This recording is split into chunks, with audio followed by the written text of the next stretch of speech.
You're listening to the Recovered Life Show, the show that helps people in recovery live their best recovered lives. And here is your host, Damon Frank. And welcome back to the Recovered Life Show. It is 2023. How you doing, Kristina Dennis? I'm doing wonderful, Damon Frank. How are you? I am doing great. I'm so excited. This is our first show together here for 2023. Yes. It is January 5th, 2023. We're coming to you in the afternoon this time. Normally we are early risers and making it happen, but we thought, this time let's break it up a little bit. And I'm still coming on your line, right? I don't know about you, but January 5th is really January 1st for me, like it takes a little bit of time to get that back online. I hear you. I hear you knocking. You know what? It's been a roller coaster in Recovered Life this last 5 days. A lot of stuff has happened. We had a little quiet period because I know that people wanted to take time off, a lot of the coaches, stuff like that. I know you and I took a couple of days off, and it's good to be back though. It's good to be back. I'm excited about 2023. Me too. So happy New Year to everybody that listened. And right up front, Kristina, I want to thank everyone that supported us in 2022. We love all of you guys. And when we're not on air for a couple of episodes, for a couple of days, people reach out and want to know where the shows are. And thank you. That means the world to us. Absolutely. Absolutely. It's so, the community, and that's what Recovered Life is all about, right? We're a family, and it means a lot. Kristina, speaking of the whole family community side of this, I'm really excited because I think 2022 brought a lot of really great stuff. And, this show that we do with the Recovered Life Show, where you and I, kind of co-host these episodes, we talk about our recovered life a lot, what's going on with us. And, when we were talking, we said, you know what, the name of the show, if we were going to name it, because I'm into names. I like names. It would be definitely From Challenges to Triumphs, right? Yes. Because there was a lot of stuff that happened in 2022.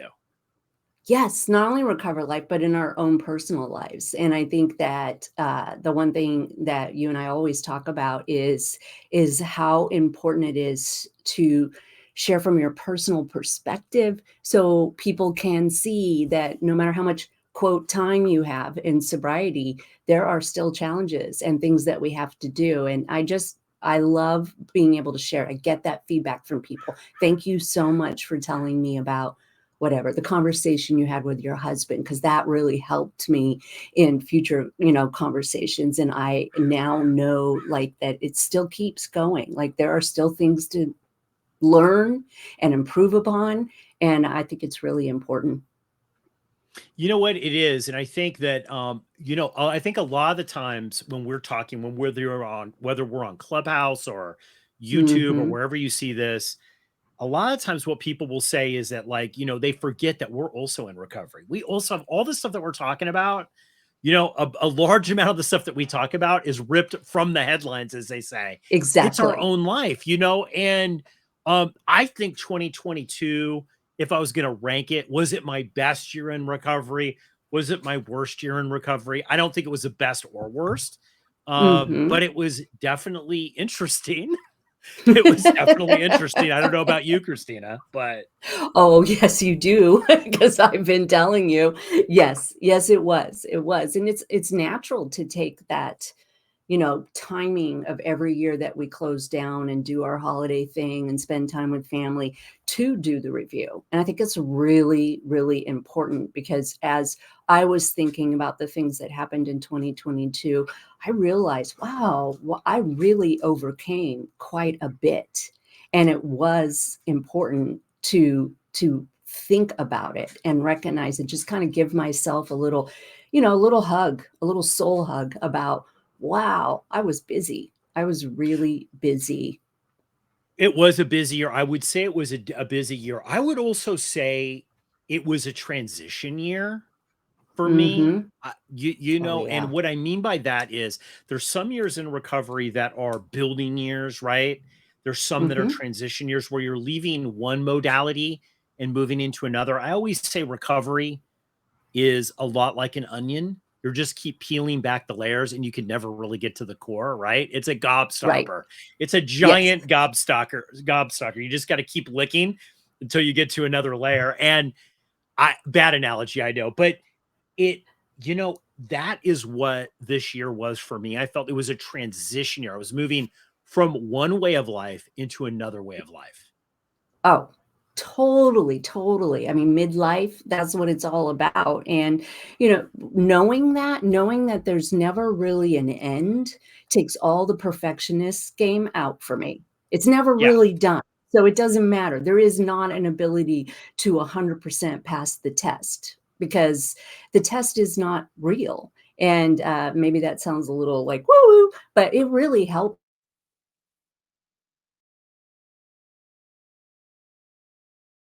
Yeah, I think, it's not real. And I think that there is no like, hey, we're finished, Christina. Like Hmm. sobriety, it's like that. I think the big book of Alcoholics Anonymous says you can't be just be done with it, right? It's something that Right. goes on and on and on.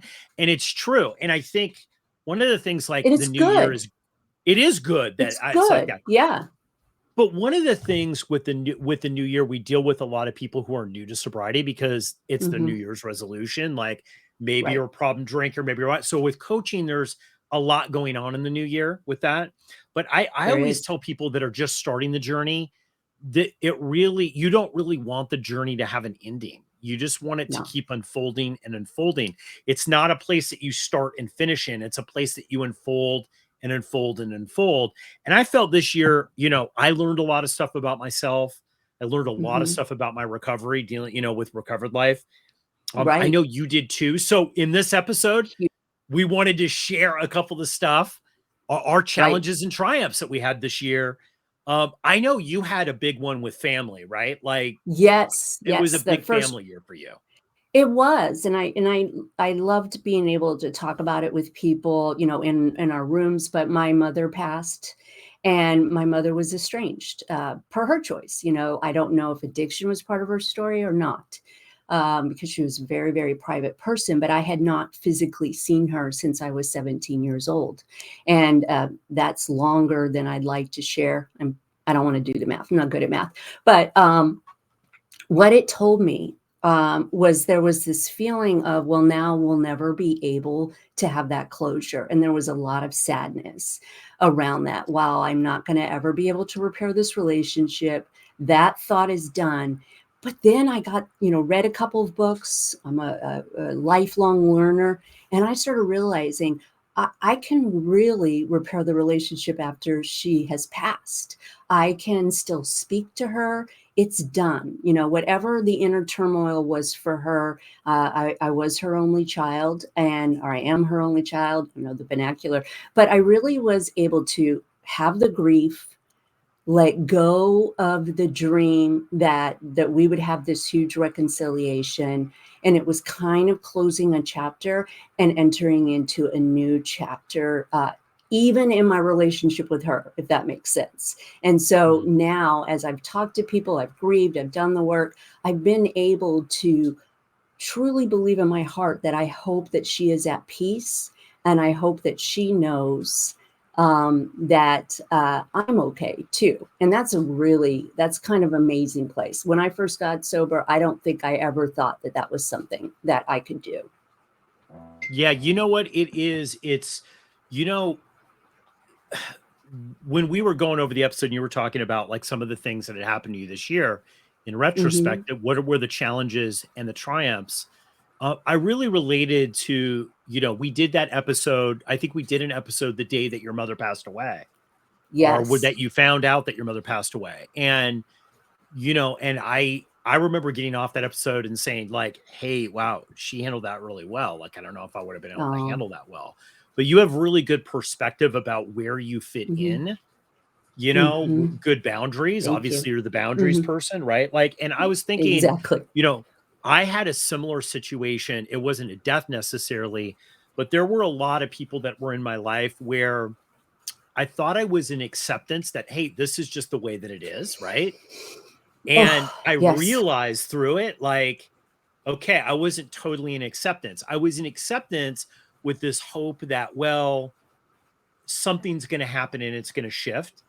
Right. And that wasn't really true acceptance, because I think I was pinning everything on, well, it's going to shift someday. Right. And it will shift someday, but maybe not the way that I had scripted out. I think I really got into acceptance was a big thing for me. It's like, also, I shared a lot on Clubhouse the last couple of days, and I wrote this blog post for Recovered Life about the acceptance, Kristina, of my personality after Mm, 29 years sober, right? Like, so after 29 years sober, I realized it's like, look, I'm not a person that like fits into the easy does it mold and all that other kind of stuff. Like, I love those and those work for yes. me, but it's like, I'm just not that. And I fought some things in my personality.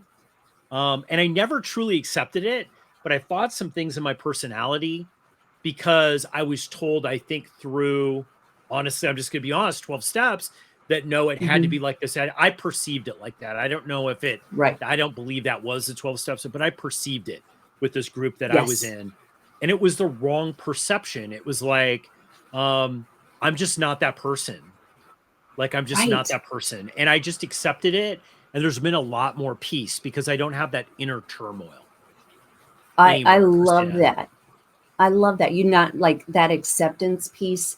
I feel like that is a huge moment in our lives as we start to accept ourselves, and we don't have to run around convincing other people that it's okay to be the way we are. I don't have to run around convincing people. And it was interesting within that family dynamic, speaking to some family members, I instantly went back there. But because of the hard work that I've done around family systems, adult child of dysfunction work, I really got to see, 6 months later after the death, I could look at that and say, wow, I really did handle it well because I had done the work. I had done the work prior. And it was like okay, this is finished. And now I get to move Yeah. forward with peace. Well, you know what? I think it's along the lines of the acceptance thing that I was talking about. I think so many times we say, we've handled it, but really it's a handling, because things Mm-hmm. unpack over a Ooh, period of time. And I know, yes. knowing you personally, I know like that situation, and also my situation with acceptance, it unpacks over time. So over time, I learn like how to be more accepting, right? You know what I'm saying? Like, Right. so Yes. it doesn't happen all at once. I say it's like an unfolding. That is It's so really an good. unfolding. Oh, I'm really excited because I think that is such a good explanation of what acceptance is. So often, and I mean, I'll just say for me, I thought acceptance was something that you flip the switch and you were okay with everything. But honestly, it took me time to continue to visit the language of acceptance, to understand it, and to think in it. And it is not an overnight process. There is not some little area over that you can move these people. Okay, now I completely accept it. It's that commitment every day to go back to the new language of acceptance and really feel it. So I love the way that you just explained that. You know what? That's so good. I know with acceptance and with family members and friends, I know that was a big thing for you that you talked with. Like number two on your list had to do with Mm-hmm. relationships, right? Like, and I think Huge. everybody went through that. Like, I don't know anyone, because I do believe we went from a COVID era, right, to we're still in the COVID thing, honestly, but Yes. it's different now. It's like, yeah, I'm going to go to the event and I'll wear a mask or I won't, or whatever. Like, Mm-hmm. we realized that life needed to go on, like kind of Right. more of a stoic version, I always say. Like the stoics, it's, Marcus Aurelius, I always say, like Mm-hmm. in coaching, like Marcus Aurelius wrote a lot about a pandemic because he was in a pandemic, and he talks about those transitional times, right? Like, so I think you had that with relationships too. I know you were sharing with me. Totally, totally. Relationships, my relationship with my son who turned 18, my marriage, my friends. It's I came from 12 steps, and there was a lot of saying, expectations or resentments in the making, but I'm very, very human. And so I definitely still have expectations sometimes. I Of course I do, but I don't condemn myself for not being a person who is automatically, oh, I totally accept you and I don't have any expectations. What I do is every day make that decision and that choice to continue to double down on things are exactly as they're supposed to be. Things are exactly, I am learning something from this. I am moving forward. This is going to be really interesting whenever we've moved into that place. Yeah, and I think, we both have 17, 18-year-olds, right? Like, so Yes. that whole thing, and that, for me, I think the theme of, transitions, right, was Hmm. big for me. I mean, my daughter's turning 18. We had a routine and a way of life. She's going away to college next year. There's so much going on with that. And it's interesting because this is, I would say, a big, even with 29 years of sobriety, this is a big, relationship in my life that is changing, right? And I know Yes. for me, um, we talk about this a lot in the Recovered Life Show. It's like, I'm okay with change. Matter of fact, I Hmm. have to have it, but at the same time, change will screw me up a lot, right? Like, so Right. I have to be like, I'm a systems guy, but I'm also like, I like change. I like being at the front. And sometimes those two conflict. And I think the feeling of like, okay, relationships change, like Hmm. I'm not going to be driving her to school or going to the sports events and stuff on a regular, but because she's not going to college near us. So it's, it's a huge transition. Now, catch me this summer and I'll be in the middle of that transition. I'll probably be more emotional about it. Right. But, Right. it's such a big, part of my life. She's such a big part of my life on a day to day that, like, being able to embrace change with grace Hmm. is something that I've realized, like, it kind of goes with the acceptance part of it, is like having grace to say, okay, you know what? Like, there are times where things end and new things begin. And I used to Oh, hang so tight on the shit. Um, Even clients and all that kind of stuff, right? My consulting mid, like, and I don't, and like, I understand, I feel like I have more of an acceptance now that it's like beautiful. things change and, it's okay to let go. Um, Hmm. God will bring something else to replace that. That's been my experience in recovery. Right. It's scary. I mean, that's scary for me. My son turned 18. The people, that he is on the spectrum and nonverbal, and there's some mental capacity there. And so I had to really walk through that stuff. And there was a lot of grief in that. And I love him. I love him as he is. I've worked very, very, very, very, not hard on that. I don't want to say that, but I've really examined what acceptance means as far as a role as a mother and Mhm. allowing another person to have their own path. But these were, I mean, when you go in front of a judge to take away your adult child's rights because you need to protect them, that is grief. And so I showed a lot of grace for myself, and Yeah. I wasn't worried that if I shared about that grief, that people would judge me as a mother. And that's really complicated. And what I know about recovery is that and people in recoveries, we have complicated lives. We just do. And it doesn't mean you're doing anything wrong. I used to think that if I was good, only good things would happen to me, like somehow I could control that. And just understanding that I can't control it. And it's not a report card. I'm not being bad if something crashes into my life. That isn't the way it works. And it might sound oversimplified, but I meet a lot of people that have that kind of same perspective. Why is this happening to me? What did I do? What can I do to change it? What is it? What is my role in this? And being able to talk about it. I use a therapist and a coach and show up at the Recovered Life meetings just like you and share. Yeah. And Yeah. that's how we make it through without drinking.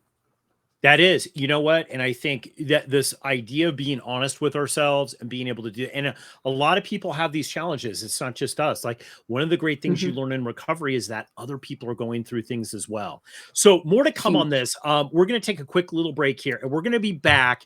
And just to tease this a little bit, we're gonna go the big fail that we had this year in our own personal recovery, or things that we want to work in. Christina and I are going to share that when we come back after this very quick break. Are you tired of feeling alone in your struggles with dysfunction in your family? Are you ready to find practical solutions, healing, and community? Then join Meredith Wickliffe Wednesdays at 5 p.m. for Healing Within Dysfunctional Families. This 1-hour peer support meeting is a safe and supportive space for deep conversation about the impact of dysfunction on our lives and how to find practical solutions and healing. Meredith understands firsthand the challenges and pain of growing up in a dysfunctional family, and she's here to help you find hope and healing. Together, we can overcome the challenges of our past and create a brighter future. To RSVP for Healing Within Dysfunctional Families, just visit recoveredlife.us and click on Find Your Group. Don't miss this opportunity for support, healing, and community. We'll see you this Wednesday at 5 p.m.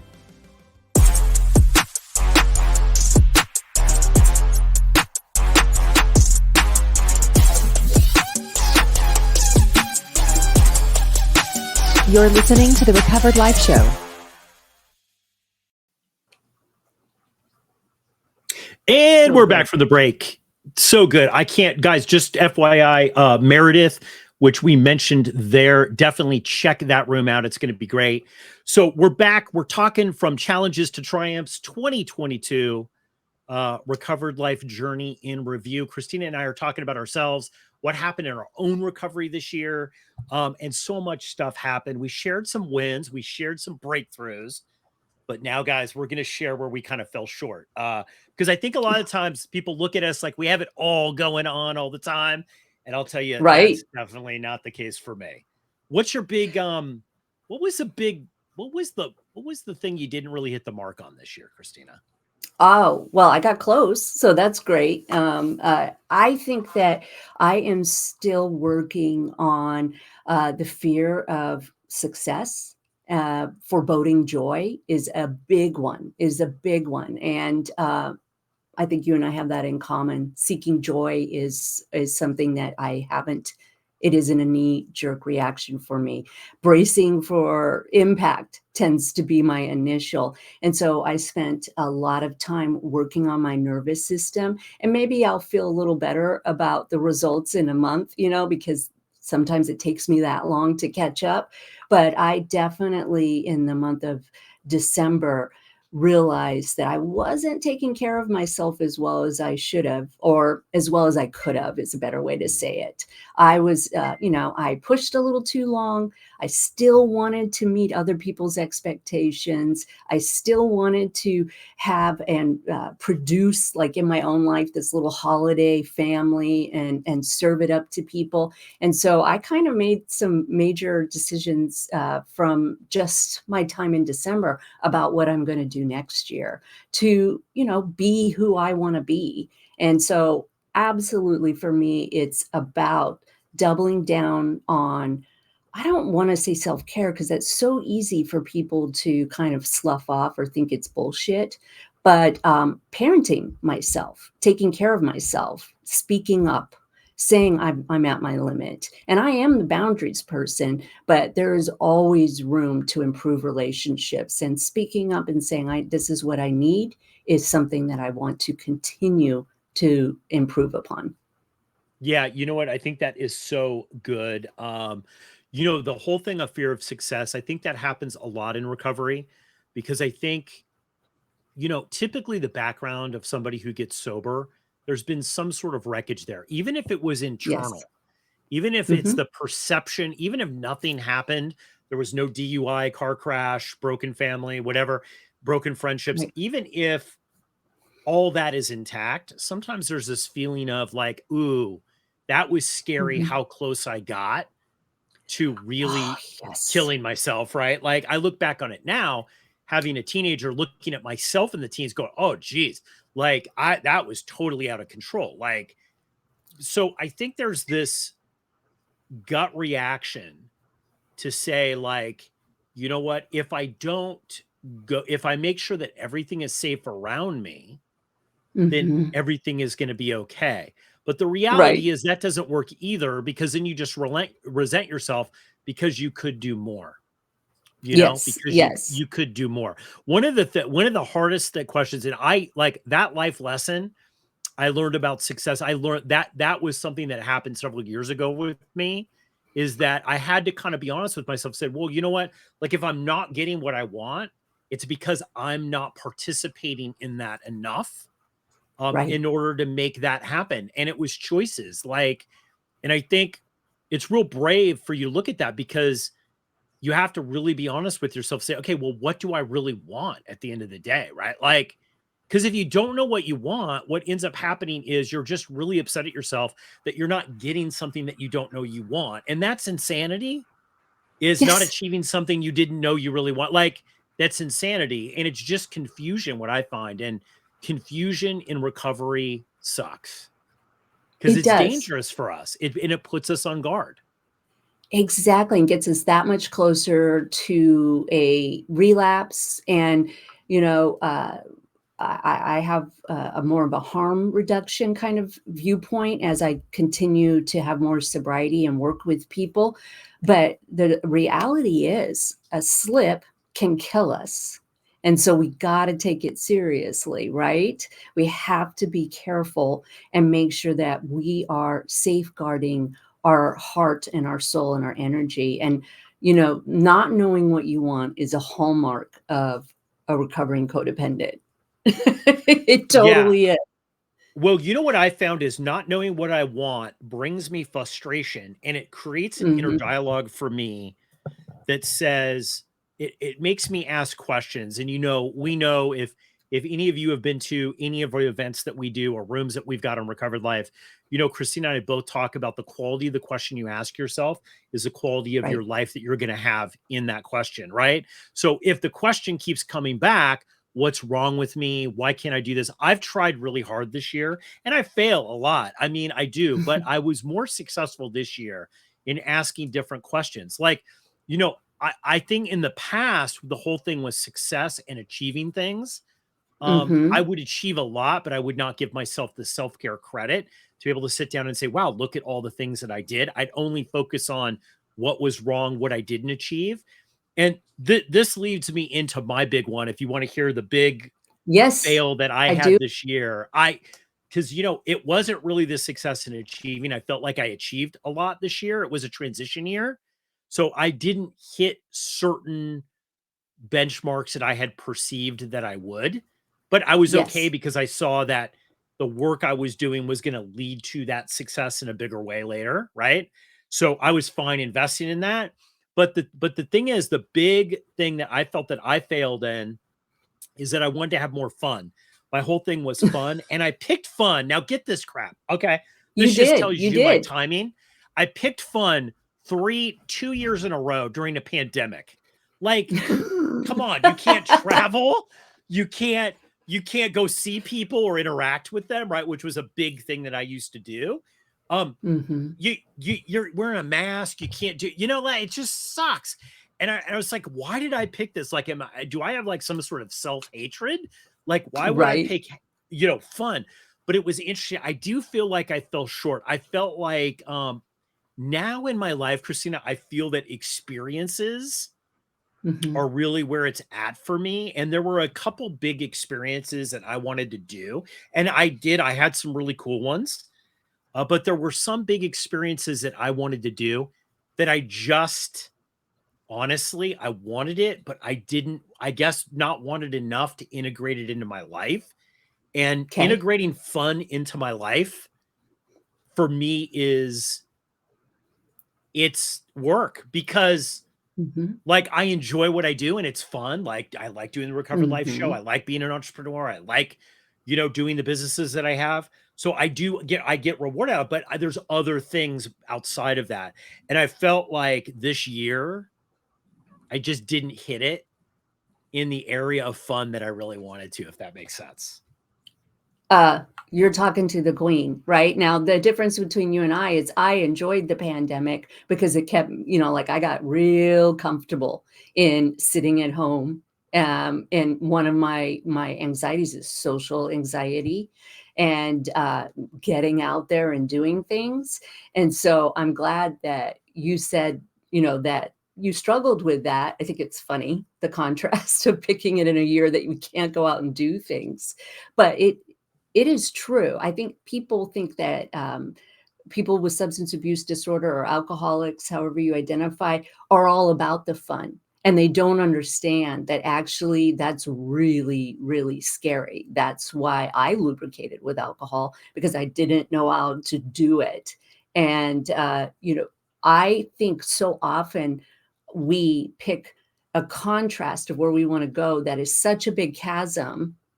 And I know we'll have many shows on this, that it's actually really important because, I had a lot of sorrow and I remember picking the word joy, and it was a little too much of a leap for me.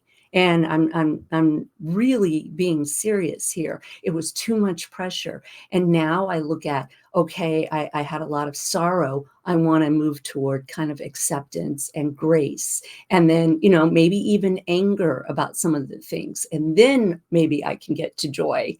I just think that it's awesome. Are you picking fun again for this year?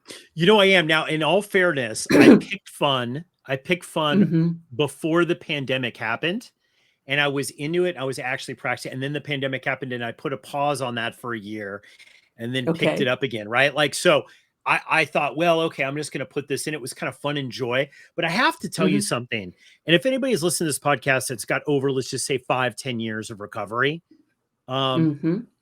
this is interesting because everybody knows I've got Old School, which happens Hmm. Thursdays at 7 p.m. It's for anyone who's got over 3 years of recovery. So just definitely check it out at Recovered Life if that's you and want to attend that. But what's great about this is I hear from other people who have more time than me. So there's many people in Old School that have over 29 years, right? Like, so, Right. so Amazing. what's good about this is that there's a lot of sobriety there. And I'm not for number dictates uh, the experience of your sobriety, because I know a lot of people who have 30 years that are friggin' miserable, like, 20s, Right. right?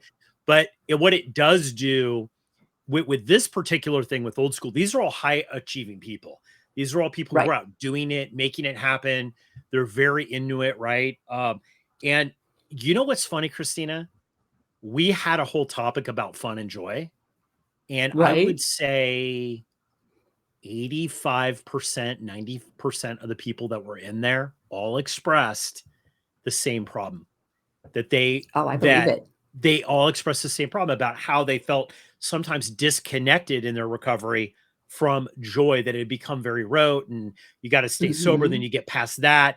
Then it's not about really like, and anybody who's listening to this who has new recovery, look, I don't wake up every day and say, today's the day I'm going out. I don't, but I have an awareness that it's possible for me to go out. So that's why I asked for another day of sobriety, Hmm. right? Like, so it's in my consciousness that it's not impossible, right? Like, but I don't Right. run around every day worrying that I'm going to go, right? Like, that's not the life that I wanted in recovery. It's not the life that I work for, and it's not the life that I have. So that took time, right? But I will tell you, the Hmm. joy thing and happiness, I think more people suffer from it. Look at all of the suicide rates right now. Look at I all know. of It's Yeah. crazy right now, the level of unhappiness that's in the world, Hmm. Christina.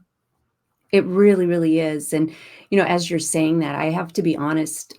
If I had listened to us the first couple years of my recovery, I think I would have thought those aren't real problems. What are you talking about? But after you've been around for a while, you realize that is part of it. I mean, that is a big part of it. The foundation and how you choose to live your life is really the connection to staying sober and having recovery. And so to all the people that have, something more critical going on in their lives, we understand. I've certainly had months where if somebody had come to me and said, you need to work on your fun, I might have, went off. I've shared that before because it feels like it's tone deaf.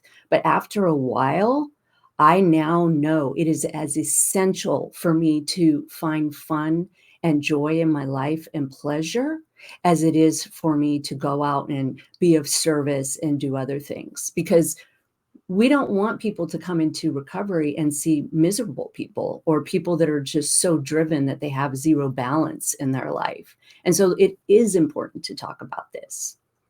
Absolutely, it is.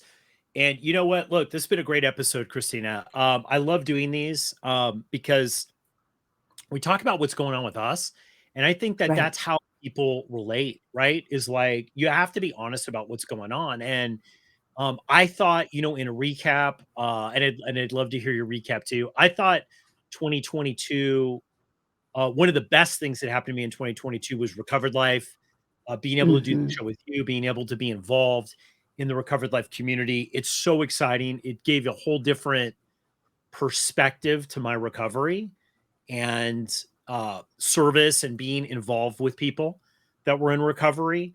And it's been a lot of fun. And I thought overall, I don't feel like I felt a little bit like towards the end of the year, it's like, oh, I survived it, which is I don't like to feel that in my life, right? But there was a little bit of that. It was tough. Like, and to be honest with you, I thought transitions for me sometimes are tough. And I felt that it was a big transition year, but there was a lot of really good stuff there. And my job over this next week personally is to really focus on all the amazing things that came out of 2022. Absolutely. It's kind of like that mall map, right? We've got to out where we are before we can figure out where we want to go. Because if we don't know that, it doesn't matter where the story is on the map, right? And so it's an essential exercise for everybody to do a review and to, go ahead and reaffirm where you want to go next. It is a mature response. It is what we do, and it's not self-centered. And and we have to slow down in order to be able to move forward. And it's a paradox, but I agree with you. All right, guys, this has been an amazing show. Thank you, everybody, that has participated in the Recovered Life show. We had some amazing. We're going to do another year in review just about what happened during the show because there was Right. so much great stuff there. So everybody who's participated, everybody who's listened, we'd like to thank you so much for supporting Recovered Life, and we hope that you connect with us in the community at recoveredlife.us. Just a little snapshot here. This is going to be an amazing Recovered Yes. Life year.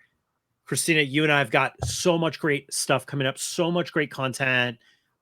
Thank you, everyone who participates and follows. Send it to a friend that can use this recovery message. Everybody, go out Yes. and live your best recovered life. We're going to see a lot of you in Mwah. 2023.